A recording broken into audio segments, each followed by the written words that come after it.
أعوذ بالله من الشيطان اللعين الرجيم. بسم الله الرحمن الرحيم.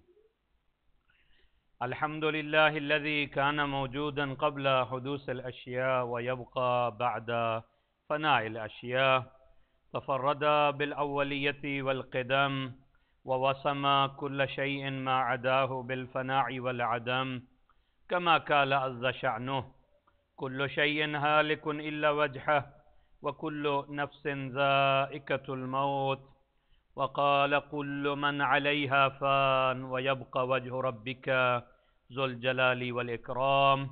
سبحان من لا يخفى عليه اختلاف النيات ولا يعذب عنه المعاصي العباد في الخلوات.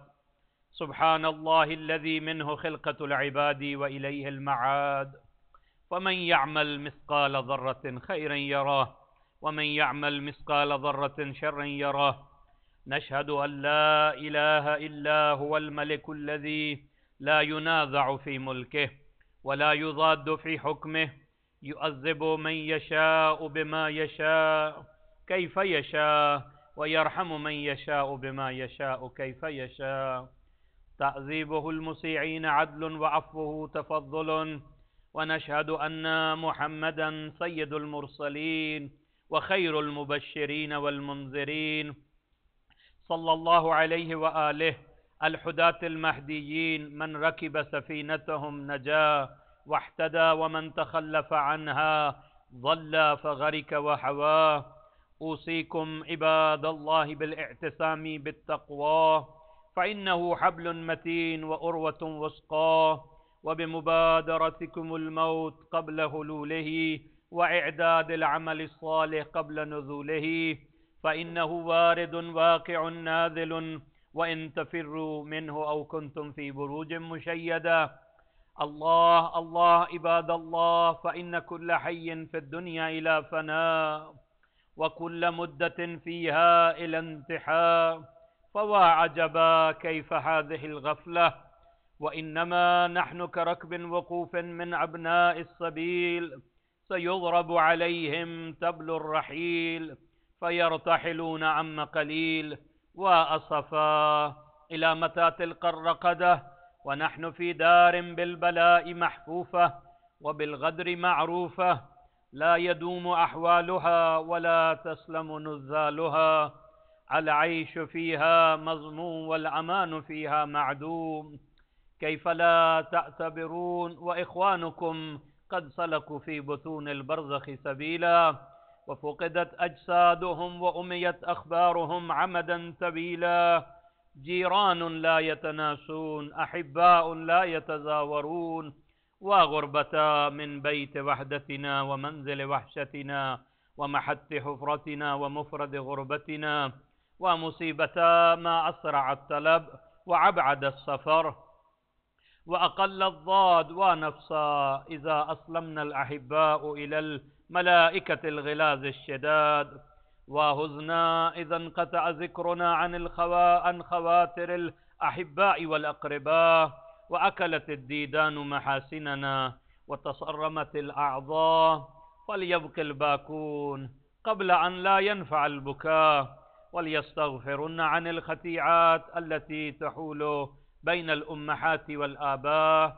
إن أحسن الحديث وأبلغ الموعظة كتاب الله، وقد قال في كتابه: بسم الله الرحمن الرحيم: ولله على الناس حج البيت من استطاع إليه سبيلا ومن كفر فإن الله غني عن العالمين. صلوات صل على محمد وعلي محمد।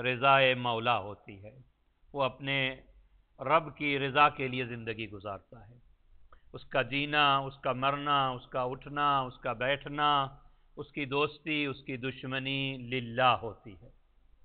خدا کے لیے زندگی ہو، مرے تو خدا کے لیے، جیے تو خدا کے لیے، تعلقات کسی کے ساتھ رکھے تو خدا کے لیے، اور ہر نوعیت جو اس کی زندگی ہے خدا اس کے سامنے ہونا چاہیے کہ میرا خدا اس پہ راضی ہے یا نہیں ہے۔ یہی تقویٰ کی علامت ہے۔ جو ہی بندہ کام سے پہلے سوچتا ہے کہ یہ جو میں کام کر رہا ہوں کیا میرے لیے جائز ہے یا نہیں جائز، یعنی شریعت محمدی کو جب وہ فالو کرتا ہے تو خود بخود متقی بن جاتا ہے، اور کوئی رستہ نہیں ہے۔ واجبات ادا کرنا، یعنی اللہ نے جو فرض رکھے ہیں ان کو ادا کرنا، محرمات جس سے اللہ نے منع کیا ہے اس سے رک جانا، یہ تقویٰ ہے جس کا مطالبہ کیا جا رہا ہے۔ اتقوا اللہ، اتقوا اللہ، بار بار جو کہا رہا ہے کہ اے صاحبان ایمان تقویٰ اختیار کرو، یعنی واجبات ادا کرو، یعنی محرمات سے بچ جاؤ، اور اگلی منزل ہے کہ مستحبات ادا کرو، مکروہات سے بچ جاؤ، شبہات سے بچ جاؤ۔ تقویٰ کے متعلق جب کسی نے امیر المؤمنین، امیر متقیان صلی علی محمد وعلی کہ مولا تقویٰ کی کوئی دنیا میں مثال بتائیے، اور واقعی یہ کلام الامامی امام الکلام، یعنی امام جب بات کرتا ہے وہ ایک فلسفی کو بھی سمجھ آ جاتی ہے، ایک عام انسان کو بھی سمجھ آ جاتی ہے، اس طرح کی امام کی بات ہے۔ امام نے فرمایا تقویٰ کی مثال ایسے ہے، اگر تو کسی گھنے جنگل میں سفر کر رہا ہے اور کانٹے دار جھاڑیاں ہیں، تجھے اس بیچ والے رستے سے گزرنا ہے تو کیسے گزرے گا؟ کہا میں سمٹ کے گزروں گا، اپنے کپڑوں کو سنبھال لوں گا، ابا کو سنبھال لوں گا، اوپر نیچے دیکھ کے میں ان جھاڑیوں سے گزروں گا کہ کہیں خاردار وہ خار میرے لباس میں کانٹا چبھ نہ جائے، میں بچ بچ کے گزروں گا۔ امام نے فرمایا یہی تو تقویٰ ہے۔ اس دنیا میں بھی جگہ جگہ پہ تجھے گناہ کی دعوت ہوگی، غلاظت ہوگی گناہ کی، تو اس گناہ سے بچ کے گزر جا، یہی تقویٰ ہے۔ کام کرنے سے پہلے سوچ یہ کام واجب ہے تو پھر ہر صورت میں کرنا ہے، چاہے دنیا مخالفت کر رہی ہے مگر واجب ترک نہیں کیا جا سکتا۔ اولاد کو پسند نہیں آ رہا، بیوی کو پسند نہیں آ رہا، بچے پسند نہیں کر رہے، مگر واجب ہے، واجب چھوڑ نہیں سکتا انسان۔ ایون کہ یہاں تک ہے مسئلہ، اگر کوئی کسی ملک میں زندگی گزار رہا ہے اور وہاں پہ ایسا قانون آ جائے کہ یہاں پہ تم اپنے واجبات ادا نہیں کر سکتے، اس ملک کو چھوڑ دینا واجب ہو جائے گا آپ پہ، واجب ترک نہیں کر سکتے آپ۔ اور اسی طرح محرمات حرام نہیں کرنا، چاہے کتنے ایسے گناہ ہیں جو انسان، علماء اخلاق نے لکھا کہ وہ معاشرے کے لیے کر رہا ہوتا ہے، لوگ کیا کہیں گے لہذا سب کر رہے ہیں تو میں بھی کر دوں، اب میں اٹھ کے چلا جاؤں یہاں تو دوست کیا کہہ جائیں گے، دوستی ختم ہو جائے گی، رشتہ داری کا تقاضا ہے کہ اس شادی میں شرکت کر لوں، یہاں پہ ناچ گانا بھی ہو رہا ہے، رشتہ دار کیا کہیں گے، بھائی کیا کہیں گے؟ نہیں دوستو، قبر میں حساب تجھے دینا ہے، تیرے دوستوں نے آ کے تیرے سے حساب نہیں دینا، ہر کسی نے اپنا حساب دینا ہے، لہذا محرمات سے بچنا تقویٰ ہے، واجبات کا ادا کرنا تقویٰ الہی ہے۔ اور ایک آج جس واجب کا میں تذکرہ کرنا چاہتا ہوں جس کی طرف ہم کم متوجہ ہوتے ہیں، کچھ واجبات ہیں جن کی پھر بھی ہم اہمیت کے قائل ہیں، ان کی ایک ویلیو ہے ہمارے ذہن کے اندر، جیسا کہ نماز ہے، جیسا کہ روزہ ہے۔ یہ ویسے دو واجبات ہیں کہ تقریباً اکثر مومنین اس کی اہمیت کے قائل ہیں۔ ایک واجب اور ایسا مظلوم واجب ہے کہ جس کی طرف مومنین بہت کم متوجہ ہیں، وہ کیا ہے؟ وہ فریضہ حج ہے۔ حج کی طرف عموماً تصور پہ تو ایک یہ بھی ہمارے ذہن میں تصور ہے حج بوڑھوں پہ واجب ہوتا ہے، نہیں، صرف بوڑھوں پہ حج واجب نہیں ہوتا، حج مستطیع پہ واجب ہوتا ہے، بلکہ حج ہے ہی اصل میں جنہوں نے حج کیا جوانی کا حج ہے، باقی تو بس اللہ قبول کرے بوڑھوں کے حج بھی، لیکن اصل جو حج ہے وہ جوانی کا ہی حج ہے، وہاں پہ آپ اس شوق کے ساتھ اعمال کر سکتے ہیں جب آپ کے ساتھ انرجی اور طاقت موجود ہے۔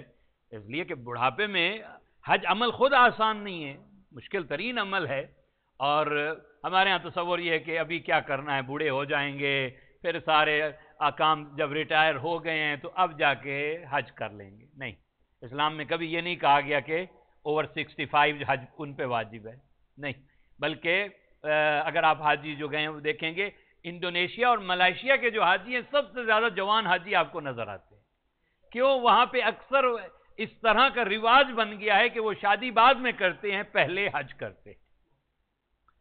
اور ہمارے سے مراد انڈیا، بنگلہ دیش، پاکستان، ان ممالک کے اندر سے افراد ایسے ہیں کہ بیچارے اب وہ نہ چل سکتے ہیں نہ بیٹھ، بلکہ کتنے افراد ایسے ہیں کہ شاید اب وہ ان پہ خود عینی وجوب ہی نہ رہ گیا ہو۔ یہ بھی ایک مسئلہ ہے کہ حج کس پہ واجب ہے، اس کے لیے ایک پوری تقریر چاہیے کہ کس پہ حج واجب ہوتا ہے۔ استطاعت کسے کہتے ہیں؟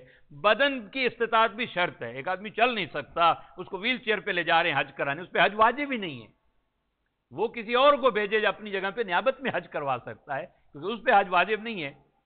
خیر، تو قرآن مجید نے 28 مرتبہ لفظ حج استعمال کیا ہے، 28 مرتبہ مختلف جگہ پہ۔ حج اللہ تعالیٰ ایک ایسا سالانہ گیدرنگ اور اجتماع چاہتا ہے جہاں اللہ کے بندے اکٹھے ہوں، اور جیسا کہ جمعہ کی عبادت اللہ کو پسند ہے، جمعہ کا مطلب ہی اجتماع سے ہے، جمع سے ہے، جہاں مومنین اکٹھے ہوں۔ اسی طرح جمعہ جو ہے وہ ویکلی گیدرنگ ہے، اور اسی طرح حج جو ہے وہ اینول گیدرنگ ہے جو اللہ پسند کرتا ہے۔ اور واجب کس پہ ہے؟ میں آخر میں عرض کروں گا، جو مستطیع ہے۔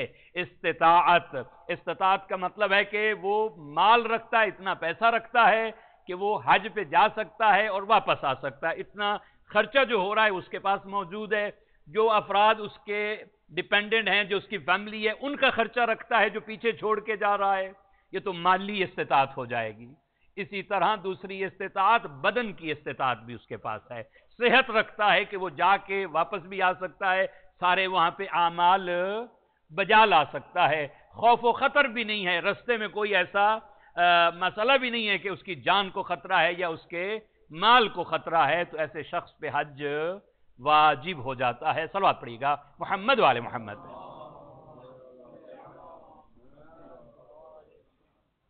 قرآن مجید سورہ آل عمران آیت نمبر 97 میں واضح پیغام ہے، وَلِلَّهِ عَلَى النَّاسِ حِجُّ الْبَيْتِ مَنِ اسْتَطَاعَ إِلَيْهِ سَبِيلًا۔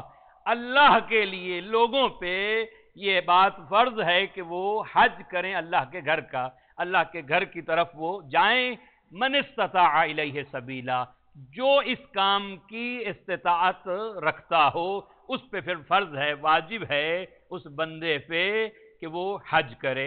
یہاں پہ عجیب نقطہ ہے، علمی نقطہ، کہ باقی نماز کے لیے کہہ رہا یا ایھا الذین آمنوا اقیموا الصلاۃ، یا ایھا الذین آمنوا، اے ایمان والو روزہ رکھو، اے ایمان والو نماز کرو، مگر یہاں اللہ نے لوگوں کو خطاب کیا ہے، وَلِلَّهِ عَلَى النَّاسِ، اور عمومیت بڑھا دی ہے، صاحب ایمان نہیں، صاحب ہر انسان کو اللہ مخاطب کر رہا ہے۔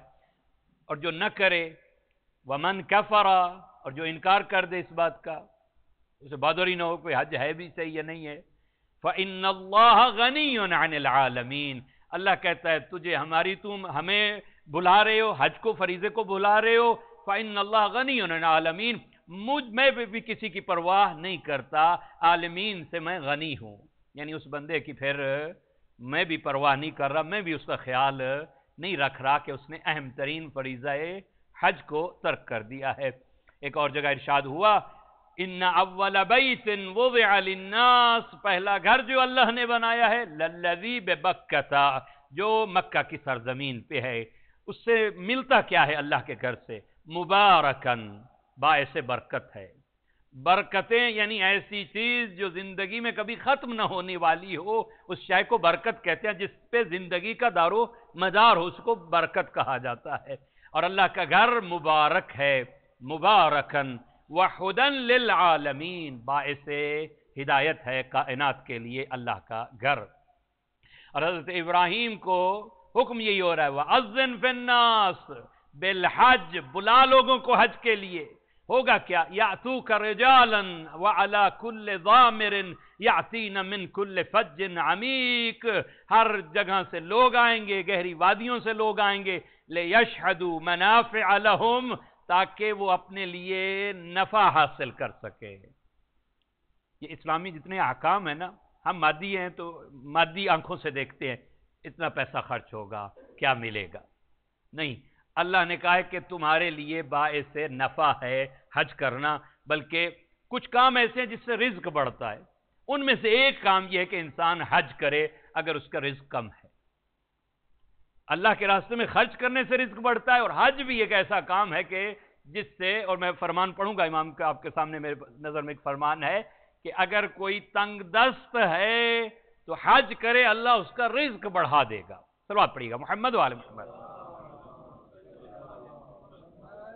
مولا کی جو وصیت ہے اس میں بھی مولا نے ہمیں یہی کہا تھا 21 رمضان کو، اللہ اللہ فی بیت ربکم، میں تمہیں خدا کا خوف دلاتا ہوں اللہ کے گھر کے بارے میں، لا تخلوہ، اس کو خالی نہ چھوڑ دینا، ما بقیتم، جب تک تم باقی ہو، اللہ کا گھر اکیلے نہ رہ جائے۔ ہر معصوم اپنی زندگی میں حج کر رہا ہے، اور پیادے حج کر رہا ہے، سواریاں موجود ہیں، چاہے رسول خدا ہوں، امیر المؤمنین ہوں، امام حسن کے کتنے حج ہیں جو پیادہ، 25 حج ہیں جو پیدل چل کے جا رہے ہیں، مکہ سے مدینہ سے مکہ پیدل، سواریاں ساتھ ہیں۔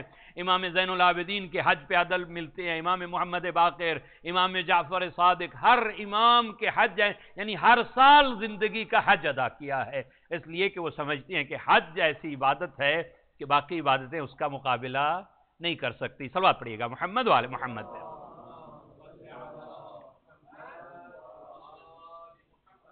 8ویں تاجدار ولایت امام علی رضا علیہ السلام ارشاد فرماتے ہیں، ما رأيت شيئا أسرع غنى ولا أنف للفقر من عدمان الحج۔ امام فرماتے ہیں میں نے کوئی ایسی شاید نہیں دیکھی جو اسرع، تیز تر ہو اس بات میں کہ بندے کو غنی کر دے اور فقر دور کر دے، حج سے بڑھ کے میں نے کوئی تیز تر شاید اعمال میں نہیں دیکھی جو بندے کو غنی کر دے۔ صلوات پڑھیے گا محمد وآل محمد۔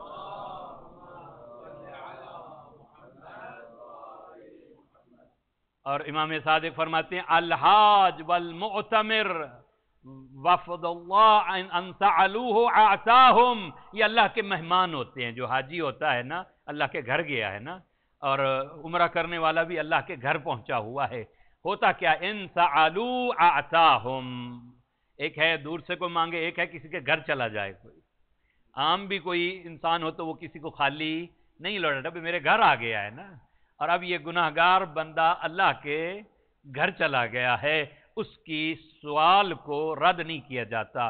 ان دعوا اجابہم، ان شفعوا شفعہم، ان کی شفاعت قبول کی جاتی ہے، اور وَيُعَوِّذُونَ بِالدِّرْحَمِ أَلْفَ أَلْفَ دِرْحَمٍ، تعویذ ان کے ساتھ کیا کیا جاتا ہے، ایک درہم کے بدلے میں 1,00,000 درہم عطا کیا جاتا ہے اس بندے کو جو اللہ کے راستے میں خرچ کر رہا ہے، حج اور عمرے کے راستے میں۔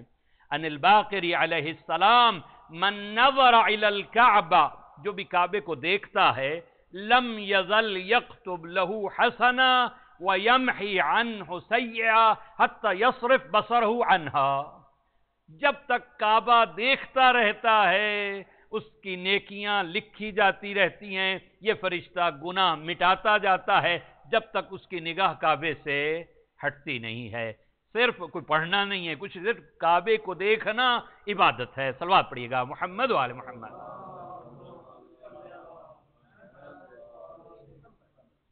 ایک اور صلوات پڑھیے گا محمد وآل محمد۔ اور امام صادق کا ایک اور فرمان ہے ان اللہ عز وجل حرمات ثلاث لیس مثلہن شیء، محترم چیزیں ہیں اللہ کے نزدیک 3، ان کے مقابلے میں کوئی اس طرح کی احترام کی چیز نہیں ہے اللہ کے نگاہ میں۔ کون کون سی چیزیں ہیں 3؟ کتابہ، اللہ کی کتاب اللہ کے ہاں بڑی محترم ہے، وَهُوَ حُکْمُهُ، یہ اللہ کی باتیں ہیں، اللہ کا کلام ہے، اللہ کا حکم ہے، وَنُورُهُ، اللہ کا نور ہے، اللہ کی کتاب۔ قرآن کو بھی آپ دیکھیں قرآن کو دیکھنے سے آپ کی نگاہ میں بلکہ اس میں بہترین مراج عظام سے پوچھا گیا کہ بہترین کام جس کی نگاہ کمزور ہے، آنکھیں کمزور ہیں، کہا قرآن پڑھیں، آپ کی نگاہ کبھی کمزور نہیں ہوگی۔ کہا کہ اللہ کی کتاب محترم ہے اللہ کے نزدیک، وَبَيْتَهُ، اور اللہ کا گھر، دوسری چیز جو اللہ کے یہاں سب سے زیادہ محترم ہے وہ اللہ کا گھر ہے۔ الَّذِي جَعَلَهُ قِبْلَةً لِلنَّاسِ، جو اللہ نے لوگوں کا قبلہ قرار دیا ہے، لا يقبل من عہد توجہا الی غیرہ، جس کی طرف حکم دیا ہے کہ سب اسی کی طرف رخ کریں، وَإِطْرَةُ نَبِيِّكُمْ، اور اللہ کے رسول کی جو اہل بیت ہے یہ بھی اللہ کے ہاں محترم ہے۔ اللہ کی کتاب، اللہ کا گھر اور نبی کی آل۔ صلوات پڑھیے گا محمد و آل محمد۔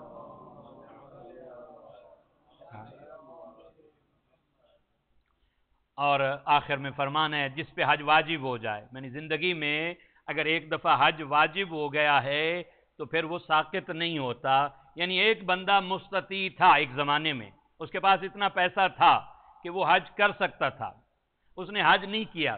فرض کریں رمضان میں اس کے پاس اتنا پیسہ آ گیا، ماہ رمضان کے اندر اس کے پاس اتنا پیسہ ہے کہ وہ حج کے سفر پہ جا سکتا ہے، واپس آ سکتا ہے، اس کے فیملی کے لیے بھی اس کے پاس خرچہ موجود ہے، اس کی صحت بھی اجازت دیتی تھی، راستہ بھی بند نہیں تھا، کوئی خطرہ بھی نہیں تھا اسے، تو اب اس کا مطلب ہے کہ وہ حج اس پہ واجب ہو چکا تھا۔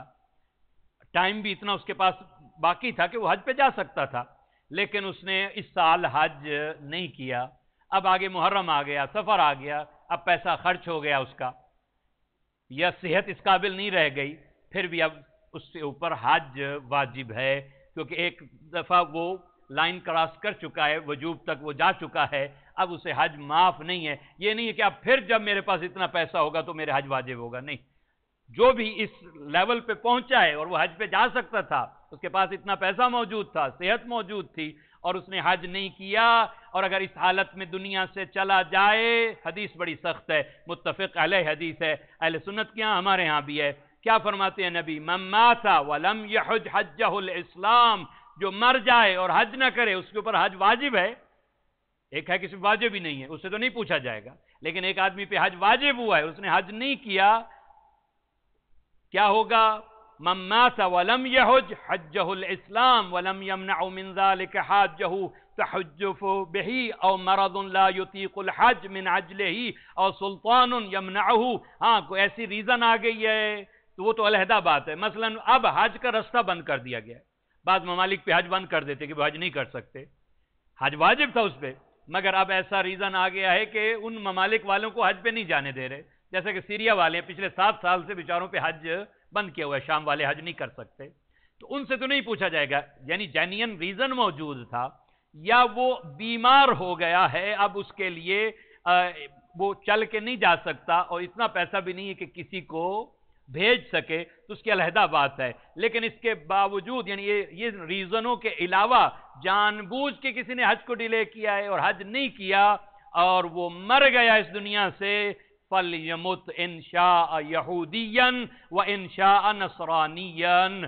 فرمان بڑا سخت ہے کہ پھر وہ چاہے یہودی ہو کے مرے یا نصرانی ہو کے مرے، امت محمدیہ سے اس کا کوئی تعلق نہیں ہے۔ صلوات پڑھیے گا محمد و آل محمد۔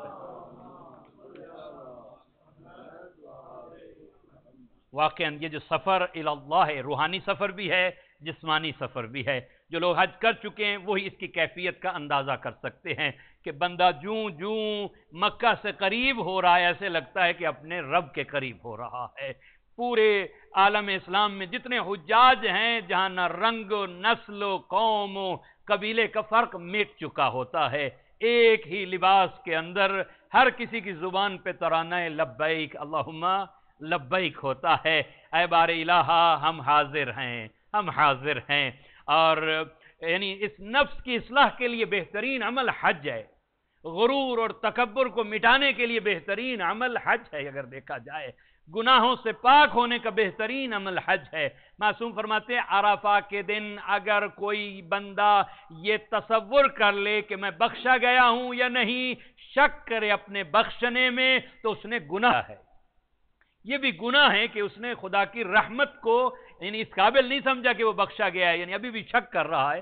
عرفات کے میدان میں اگر کوئی بندہ سچے دل سے توبہ کرتا ہے، خدا اس کے سارے گناہ معاف کر دیتا ہے۔ ایسے حاجی ہو جاتا ہے اگر صحیح حج کرے، حج للہ، حاجی بننے کے لیے حج نہ کرے۔ بعض دفعہ حج اس لیے بھی کیا جاتا ہے کہ لوگ واپس آ کے کہیں کہ حج کر لیا ہے، قوم قبیلے نے سب نے حج کیا ہوا ہے لہذا میں بھی حج کر لوں۔ بعض دفعہ علماء بتاتے ہیں، میں نے تو ایسا نہیں دیکھا، کہ کچھ لوگ حج کرنے جاتے ہیں اور پاکستان سے اپنے ساتھ ہار ساتھ لے کے جاتے ہیں تاکہ جب ایئرپورٹ سے واپس اتریں تو ہار پہن کے باہر آئیں۔ نہیں، ہار پہننے کے لیے حج نہیں کرنا بلکہ اپنی واجب ادا کرنے کے لیے للہ۔ حج ہے وہی جو للہ حج ادا کیا جائے۔ صلوات پڑھیے گا محمد وآل محمد علی محمد۔ اور ایک مقامات کے اندر جب انسان وہاں رکتا ہے، عظمت حضرت حاجرہ کا احساس ہوتا ہے، عظمت حضرت ابراہیم کا احساس ہوتا ہے، عظمت حضرت ابراہیم و اسماعیل کا وہ قربانی یاد آتی ہے۔ میدان منی میں اور میدان عرفات میں قیامت کا منظر ہوتا ہے۔ اللہ نے قیامت کی نشانیاں رکھی ہیں حج کے اندر، ایک حدیث موجود ہے، ہر نشانی قیامت کی موجود ہے۔ محشر میں کیا ہوگا؟ وہی عالم محشر ہے جو اگر منی اور عرفات کا منظر ہے، نفس نفسی کا عالم ہوتا ہے، اور ہر انسان خدا کو پکار رہا ہے اس دھوپ اور گرمی کی حالت کے اندر۔ منی میں یہاں تک ہمیں روایت ملتی عرفات میں اگر کوئی بندہ اپنے آپ کو ماہ رمضان میں نہ بخشوا سکے تو پھر جائے عرفات کے میدان کے اندر، روز عرفہ کا انتظار کرے۔ خوش قسمت ہیں وہ لوگ جو حج کے لیے جاتے ہیں۔ اور بعض دفعہ ہمارے یہاں یہ بھی ایک تصور ہے، میں نے ایک واجب حج کر لیا ہے تو اب مجھے حج نہیں کرنا چاہیے۔ نہیں، مستحب ہے، بار بار حج کرنا مستحب ہے، یاد رکھیے گا۔ ایک تصور یہ بھی، ایک بندہ آیا معصوم کے پاس کہ ہر سال حج پہ جاتا تھا اور معصوم کے ساتھ جاتا تھا، اس سال کہتا ہے کہ میں حج پہ نہیں جا رہا۔ معصوم نے فرمایا تو حج پہ کیوں نہیں جا رہا؟ کہا کہ یہ جو میرا پیسہ جو حج پہ خرچ کرنا چاہتا ہوں میں کسی غریب و مسکین کو دینا چاہتا ہوں۔ ایک یہ بھی تصور آ رہا ہے ذہنوں کے اندر کہ حج نہ کیا جائے لہذا یہ پیسہ کسی غریب کو دے دیا جائے۔ میں زیارت ایک دفعہ کر چکا ہوں لہذا میں یہ پیسہ اب اس دفعہ کسی اور مسکین کو دے دیتا ہوں، غریب کو دے دیتا ہوں۔